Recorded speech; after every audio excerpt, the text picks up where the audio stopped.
¿Cuál es la experiencia más aterradora por la que has pasado? Ser testigo de la sobredosis de mi única progenitora. Tenía 10 u 11 años. Aunque fue hace muchos años, recuerdo exactamente cómo sucedió. Era una noche normal, ella estaba en su habitación como siempre con su novio. Yo estaba esperando que saliera y viera la televisión conmigo. Era de noche. De repente escuché un golpe muy fuerte y su novio empezó a gritar. Estaba aterrorizado y traté de entrar a su habitación, pero la puerta estaba cerrada con llave. Estaba asustado, así que me escondí en el sofá. Unos segundos después, el novio salió corriendo hablando por teléfono. Empezó a sacar cosas de la casa, tirando cosas por todos lados, haciendo un camino hacia la puerta. Le preguntaba una y otra vez qué pasaba y él me seguía ignorando. Empecé a molestarme porque no me dejaba verla. Corrí hacia su habitación y la puerta estaba abierta. Allí estaba ella, tirada en el suelo con los ojos completamente en blanco. Me quedé allí en shock, mirándola. Pensé que estaba sin vida. Unos momentos después escuché la ambulancia afuera y el novio me levantó y me puso en el sofá mientras veía cómo la ambulancia se la llevaba en una camilla. Estaba tan confundido y asustado que estaba llorando y mirando por la ventana mientras se la llevaban. Poco después mis vecinos vinieron y me quedé en su casa por un tiempo hasta que mi madre se recuperó. Nadie me explicaba lo que había pasado. Estuve aterrorizado durante semanas y no podía dormir. Luego, un día, ella me llamó. Pensé que había muerto. Unos meses después mi abuela me dijo que había tenido una sobredosis de drogas. Nunca seré el mismo después de eso y estoy muy agradecido de que esté bien. Una amiga de mi novia compartía su piso con una compañera de estudios, llamémosla Miley. Miley conoció a un chico en Tinder que al principio parecía muy agradable, pero vivía al otro lado del país. Después de meses, decidieron conocerse en persona. Él viajó con una maleta que llevaba a todas partes. Ella se sentía bastante incómoda en su presencia, pero decidió terminar la cita. Al final, le confesó sus sentimientos y le dijo que no creía que esto fuera a funcionar. Él le agradeció su honestidad y decidió regresar a casa. Cuando llegó de vuelta a su piso, él le envió un mensaje diciéndole que la salida de su tren había sido cancelada y preguntándole si podía quedarse a dormir en su casa.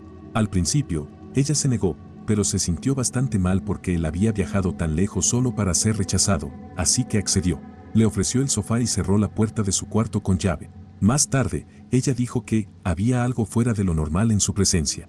En lo profundo de la noche, notó que el picaporte de la puerta se movía. Le envió un mensaje a su compañera de piso diciendo que el tipo estaba tratando de entrar en la habitación. Su compañera llamó a la policía, que le aconsejó que le dijera a Miley que mantuviera las puertas cerradas el mayor tiempo posible. Ella no quería despertar sus sospechas y le preguntó qué estaba tratando de hacer. Él dijo que solo quería pedirle una manta y que por favor abriera la puerta.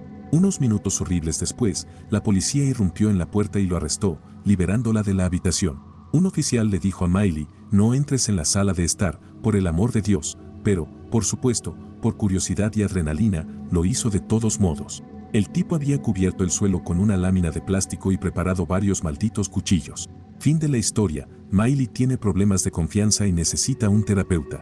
Esto me dio escalofríos. Hace unos años, estaba interesado en la aviación y tratando de obtener mi certificación privada, parte de la cual requiere una cantidad de vuelos de travesía. Estos vuelos deben durar al menos 30 minutos en cada dirección. Olvidé los números exactos en millas náuticas, pero siendo el estudiante hiperimplicado que era, no había planeado que mi primer vuelo fuera de noche. Fue mayormente encantador en el camino allí con el sol poniéndose y el clima muy tranquilo. Dimos la vuelta justo cuando el sol se estaba poniendo, por lo que se oscureció bastante rápido después, lo cual no debería haber sido un problema porque mi CFI, instructor de vuelo certificado, estaba entrenado en manejar el tablero de instrumentos del avión y era una noche relativamente clara. A mitad del vuelo, mi CFI me pone unas gafas que están destinadas a forzarte a volar solo con instrumentos, es decir, no podía ver fuera del avión. Así que no supe qué pasó primero o de dónde vino, pero de repente, y de manera bastante inusual, mi CFI toma los controles y me dice que mire por la ventana. Yo obedecí, esperando ver fuegos artificiales, ya que pensaba que eso era lo que era. Sin embargo, al mirar por la ventana, no vi fuegos artificiales. Lo que sea, era una luz parpadeante que se dirigía hacia nuestro avión y rápidamente. Debió de haber tenido tanto movimiento hacia adelante como lateral para acercarse a nosotros de la manera en que lo hizo, pero seguía acercándose más y más hasta que estuvo quizás a la longitud de un brazo de la ala del lado de donde venía y luego se desvaneció. Hasta el día de hoy, no tengo idea de qué era o por qué sucedió, pero sé que no fui el único que lo vio porque mi CFI y yo hablamos sobre ello en nuestro informe posterior al vuelo. Definitivamente pensé que el avión estaba a punto de ser chocado por algo y que tendríamos que hacer un aterrizaje de emergencia o algo peor. Dos de ellos se destacan como los más aterradores para mí. Hace unos 10 a 12 años, esto sucedió varias veces, vivía con mis padres y alguien intentó entrar por nuestra puerta principal. Mi papá estaba en la sala viendo televisión y escuchaba ruidos como si alguien estuviera subiendo los escalones de la entrada y tratando de abrir la puerta con reja. Afortunadamente, manteníamos tanto la puerta con la reja como la puerta principal cerradas con llave. Una vez, miró por la ventana y vio a alguien corriendo. Mientras esto sucedía, yo estaba en mi habitación y escuchaba a alguien caminando por el patio. El sonido de botas de trabajo pesadas en un patio con piso de madera es inconfundible. La casa solo está cercada en 3 lados porque tiene un largo camino de entrada que se extiende hacia el patio trasero y termina en un garaje separado. La ventana en la habitación está justo sobre el patio. El segundo fue mi nivel de azúcar en la sangre bajando demasiado. En ese momento, trabajaba en el área de autoservicio de una tienda y el compañero de trabajo que se suponía que debía llegar a tiempo para que yo pudiera tener mi almuerzo, llamó diciendo que estaba enfermo. La supervisora dijo que no tenía a nadie más que pudiera cubrir mi almuerzo, pero vería qué podía hacer. Trabajé 7 horas y 15 minutos de un turno de 8 horas antes de que pudiera tomar mi almuerzo. Soy diabética. Me tomó 10 tabletas de glucosa, esas que son azúcar puro y elevan el nivel de azúcar en la sangre, una barra de proteínas y un almuerzo grande para que mi glucosa en sangre volviera a 70. El rango normal es entre 70 y 100. Estaba temblando, mareada, aturdida, sudando y sentía que iba a desmayarme. Sabía que si me desmayaba, había una buena posibilidad de que muriera allí mismo en el trabajo.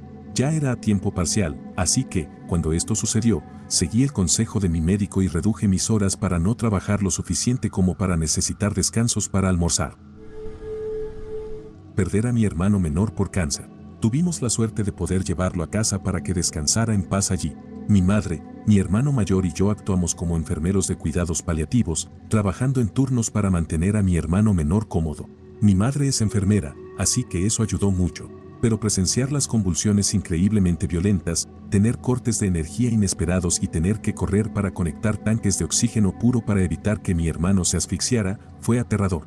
Leerle, y que de repente abriera la boca muy grande y jadease como si estuviera tomando su último aliento, con el interior de su boca completamente rojo y su piel fantasmagóricamente blanca. Recuerdo gritarle a mi madre, en absoluto terror, y al final perderlo. Cuando falleció y su cuerpo comenzó a pasar por el rigor mortis casi instantáneamente. Nunca había estado expuesto a la muerte antes de eso, así que fue aterrador. Lo que más me atormenta es el embalsamamiento, obligatorio debido a la tasa de descomposición por el cáncer. Todavía tengo pesadillas. Mi hermano perdió la vida siendo un niño, y fue un recordatorio horrible de que a la muerte no le importa si eres un niño o no. Cuando tenía 11 años, mi vecino estaba usando una excavadora para limpiar parte del área boscosa en su propiedad. Para ponerlo en contexto, vivíamos en una zona muy rural, aunque las líneas de propiedad se tocaban en la parte trasera de la propiedad, habría tomado 20 minutos caminar desde nuestra entrada hasta la suya. En esta área boscosa, donde nuestros vecinos generalmente nos decían que podíamos jugar, había construido y limpiado un pequeño escondite en un hueco en el suelo rodeado por un gran tocón, la parte del tronco de un árbol talado cerca del suelo que queda unido a la raíz y algunos árboles caídos. El día de la excavación, estaba viendo desde el borde del área boscosa cuando de repente tuve la idea más estúpida de mi vida. ¿No sería mucho más fácil ver desde el escondite? Así que caminé y me metí mientras mi vecino miraba en otra dirección. Observé desde un gran agujero mientras él desaparecía detrás del gran tocón que formaba la mayor parte de la pared de mi escondite. Espera, ¿por qué no apareció en el otro lado? El tocón empezó a moverse hacia mí a lo que parecía velocidad de la luz. Para mi horror, mis pies fueron atrapados inmediatamente debajo del barro amontonado en las raíces. Caí de espaldas, gritando. Nadie iba a oírme mientras la excavadora estuviera funcionando. Grité e intenté agitar los arbustos a mi alrededor para captar la atención de mi vecino, pero no lo notó. El tocón se deslizaba cada vez más arriba de mi pierna, a veces deteniéndose mientras la excavadora se reposicionaba, pero siempre reanudaba su movimiento aterrador. No pudo haber tomado tanto tiempo, pero se sintió como horas. Sabía que iba a morir. Moriría enterrado bajo tierra y escombros y nadie sabría qué me pasó. Cuando el tocón llegó a mi cintura, ocurrió un milagro. Dejó de moverse. La excavadora se apagó y de repente pude escuchar mis propios gritos. Todos los demás también, ya que mi vecino corrió hacia mí, mis hermanas y mi mamá salieron corriendo de nuestra casa, y por alguna razón mi perro Cookie me estaba lamiendo la cara. 3 horas, 20 bomberos voluntarios, 2 quijadas de la vida y una ambulancia después, descubrí por qué estaba vivo. Mi pequeña Schnauzer Cookie, la heroína que era, había venido a salvarme. Estoy llorando solo al escribir esto. Supongo que escuchó mis gritos o ya estaba cerca o algo, pero saltó sobre el tocón y se enfrentó a la excavadora, ladrándole como si fuera un puma que estaba listo para comerme. Por supuesto, mi vecino no quería lastimarla, así que apagó la máquina y finalmente me escuchó gritar pidiendo ayuda. Mis heridas no resultaron ser tan graves, o al menos considerando lo que sucedió. Pierna rota en un par de lugares, varias cirugías, y en silla de ruedas por unos meses. Cookie y yo aparecimos en la primera página de todos los periódicos del condado, y 2 compañías de alimentos para mascotas le otorgaron un suministro de comida para perros por un año.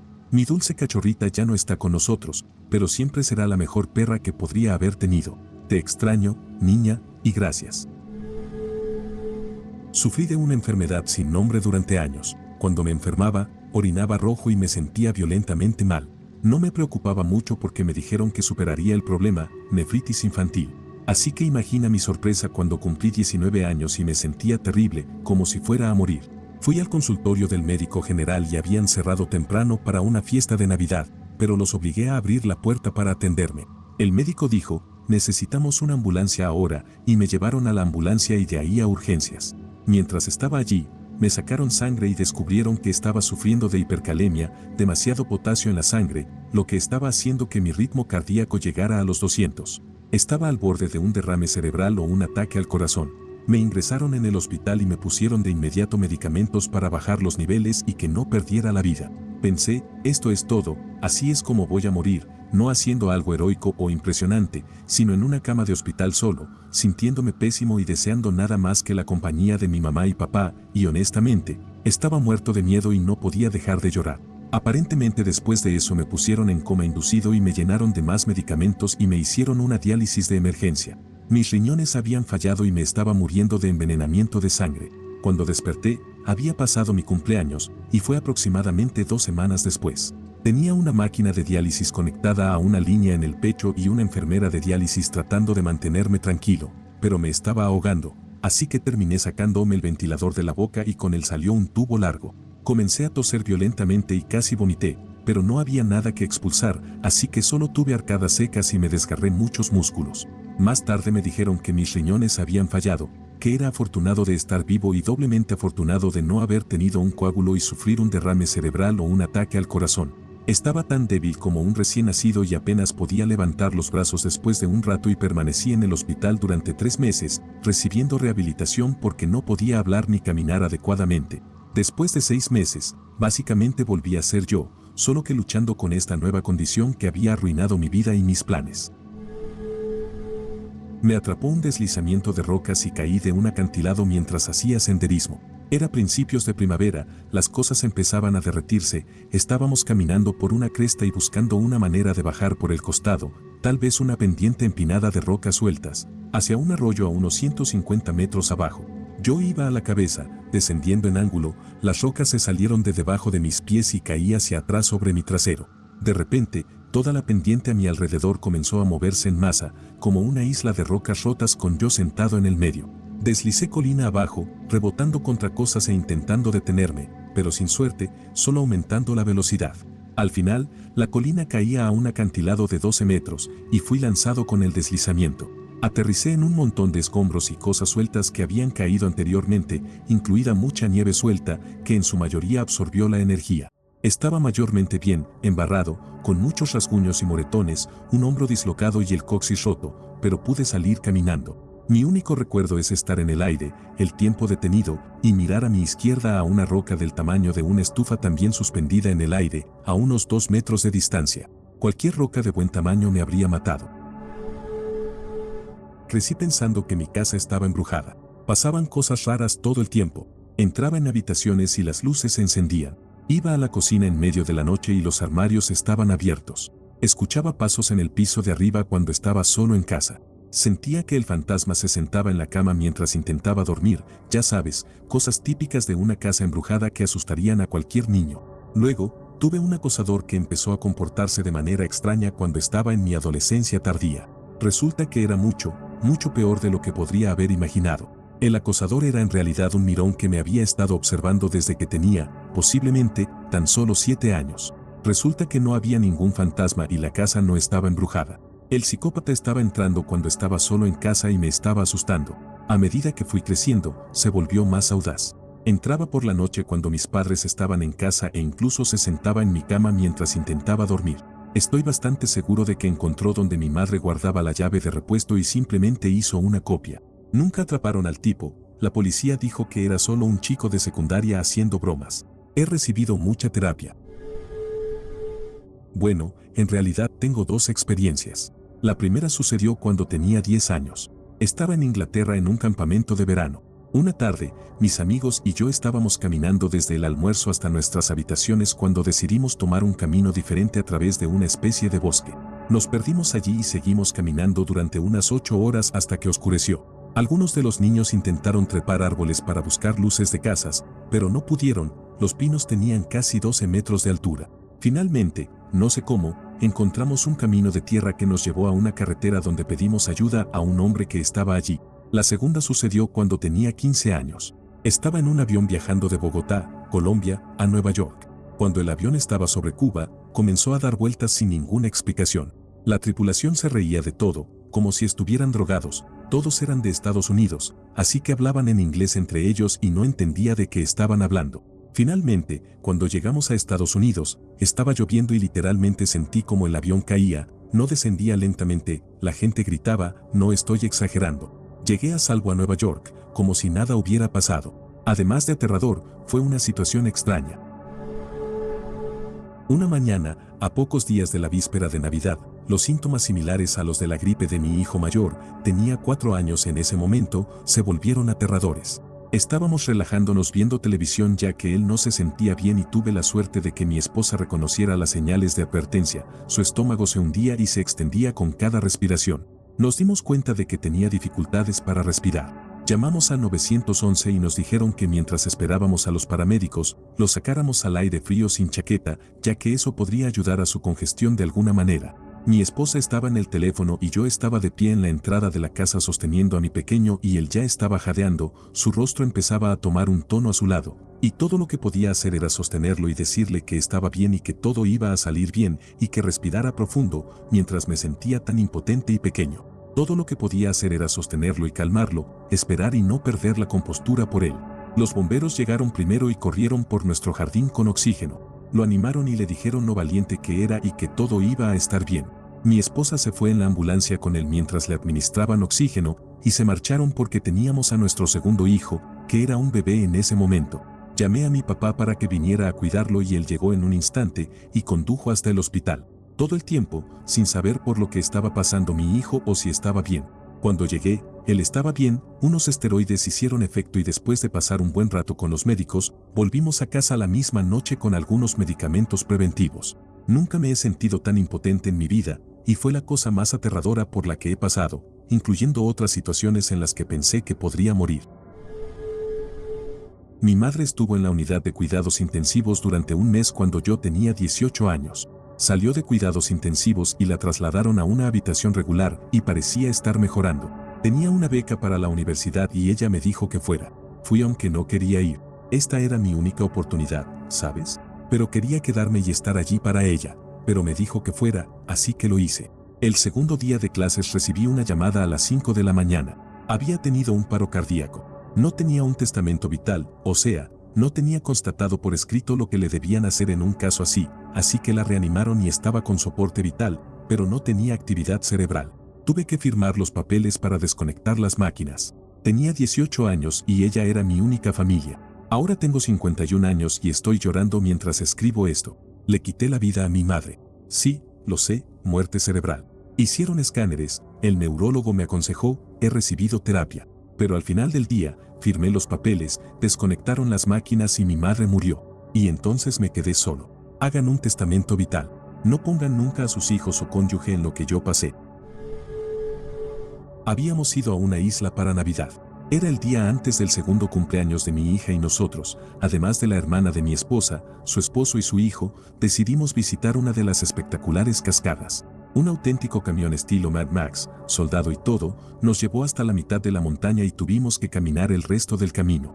Mi hija, que casi cumplía 2 años, tuvo que ser llevada en brazos, así que la cargué y subí por el sendero. No habíamos avanzado mucho cuando perdí el equilibrio en las hojas húmedas, caí y, aún sosteniendo a mi hija, comencé a deslizarme. No me preocupé mucho, después de todo me he caído muchas veces, pero seguí deslizándome. Sujetando la cabeza de mi hija con una mano, intenté agarrarme a lo que podía con la otra, pero seguí deslizándome implacablemente. Miré por encima del hombro y vi una caída a pocos metros, una gran caída, una caída mortal sin nada que nos detuviera. Me giré sobre mi espalda con mi hija, llorando, en mi pecho, sujetándola con fuerza con la esperanza de que ella, al menos, estuviera bien cuando, al borde mismo, logré empujar mi pie en la vegetación que crecía allí.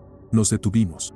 Mi esposa y mi cuñado estaban descendiendo apresuradamente hacia nosotros y tomaron a mi hija de mis brazos y la llevaron lejos. Me quedé allí, enredado en los arbustos, y fumé 2 cigarrillos en silencio, con una pierna colgando sobre el precipicio. No hablé en todo el día. Cuando visitamos el templo para su cumpleaños a la mañana siguiente, lo hicimos con verdadera intención. Me encontré con unos tipos muy enojados armados con rifles de caza en Birmingham, Alabama. Hubo un gran malentendido sobre algo que hicieron las otras 2 personas con las que viajaba, y como estábamos separados en ese momento, yo me llevé la culpa. No tenía idea de lo que estaba pasando cuando me subieron a una camioneta y empezaron a gritarme que me golpearían si no les decía dónde estaban mis amigos. Amenazaban con quitarles la vida a mis amigos y hubo un momento de alta adrenalina en el que usé un tren de carga para separarme de ellos y correr. No estaban jugando. No tenía ninguna duda de que estaba en serios problemas. Terminé en un cauce de arroyo hablando por teléfono con mis compañeros de viaje, diciéndoles que se pusieran a salvo ahora cuando la camioneta apareció de nuevo, a unos 5 metros en la carretera.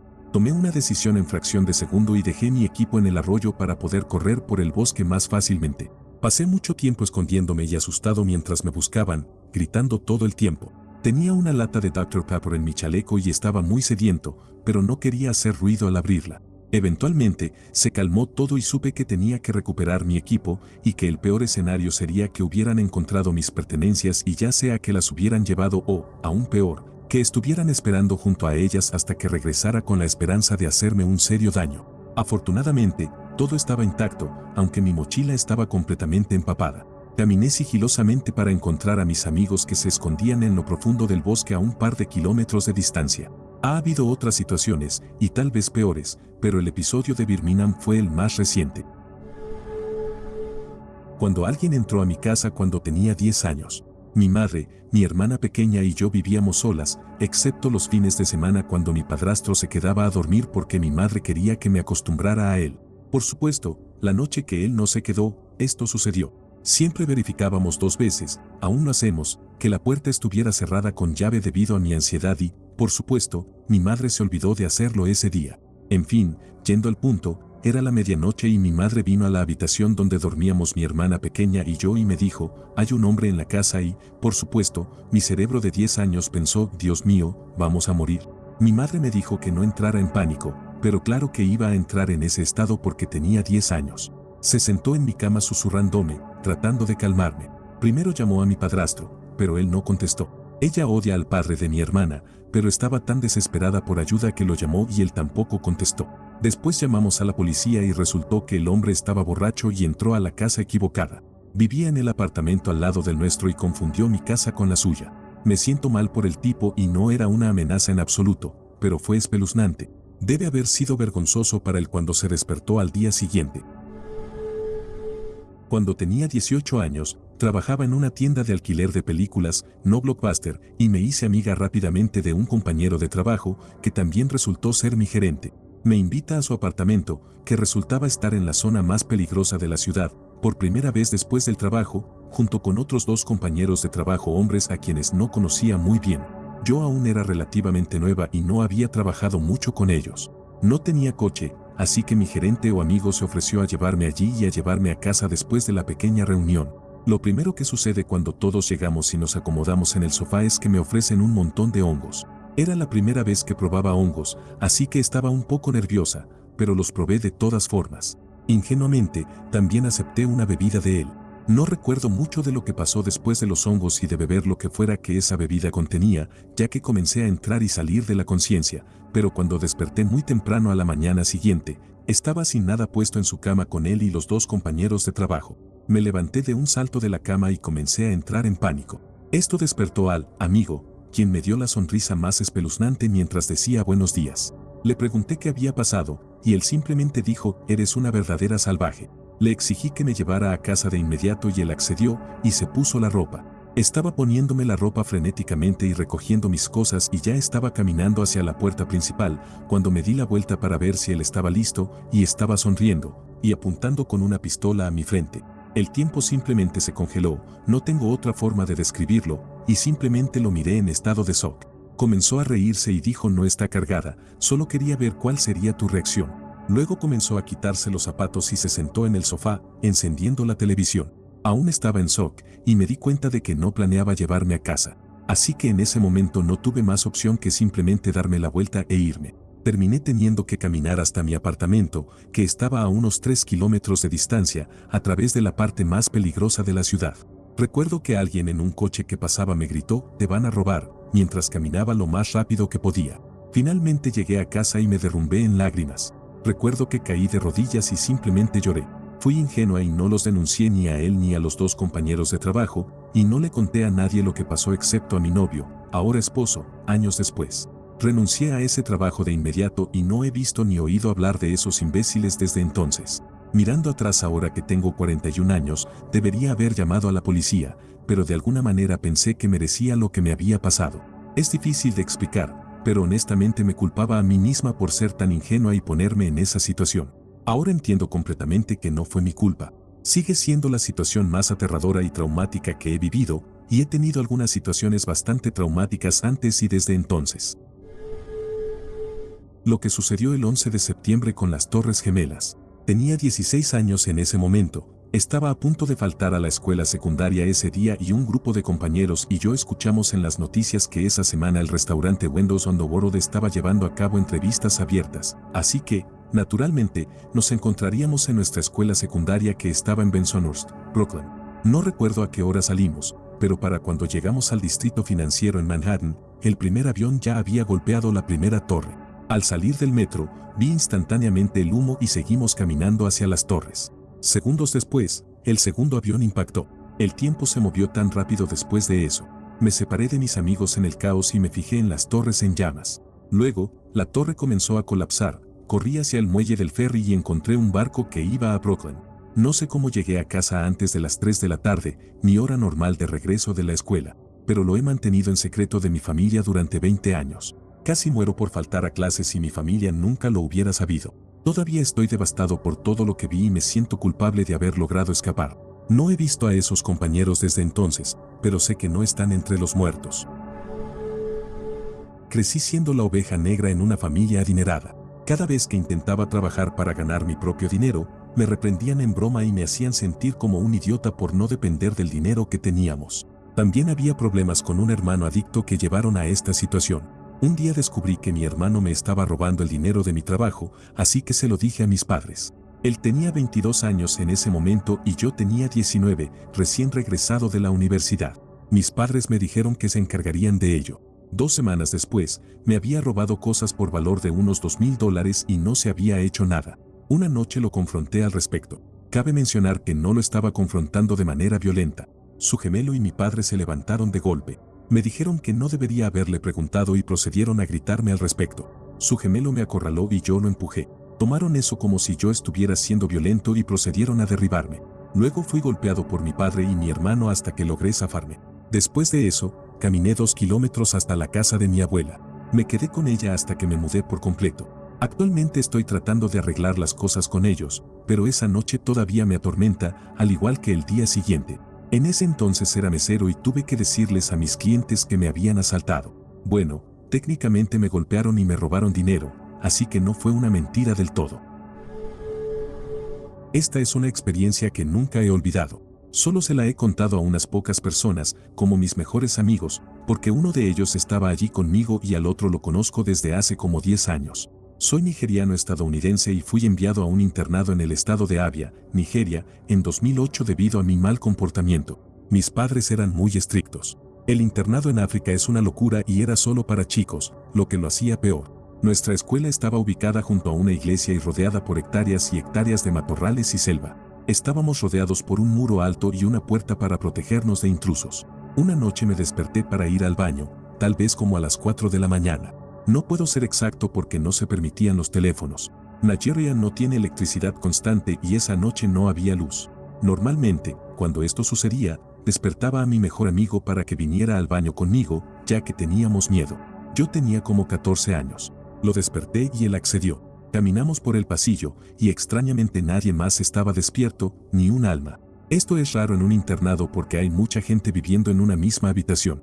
De regreso del baño, llegué primero a mi cama y, justo cuando estaba a punto de acostarme, escuché el sonido más fuerte y aterrador que he escuchado en mi vida, lo que me dejó congelado como el hielo. Era una risa espeluznante, como si viniera de un villano malvado en una vieja caricatura. Era profunda, ronca y muy fuerte. Mi amigo corrió de vuelta a su cama y no volvimos a hablar hasta la mañana siguiente. Él también la había escuchado. Al parecer, al día siguiente nadie más en nuestra habitación la había escuchado, pero otros estudiantes en el piso de abajo o en otras habitaciones habían oído algo similar y lo reportaron. Poco después, recibimos la noticia de que el sacerdote de la escuela católica había estado caminando por el campus rociando agua bendita y rezando temprano en la mañana. Este ha sido el segundo tipo de evento sobrenatural que he tenido en mi vida.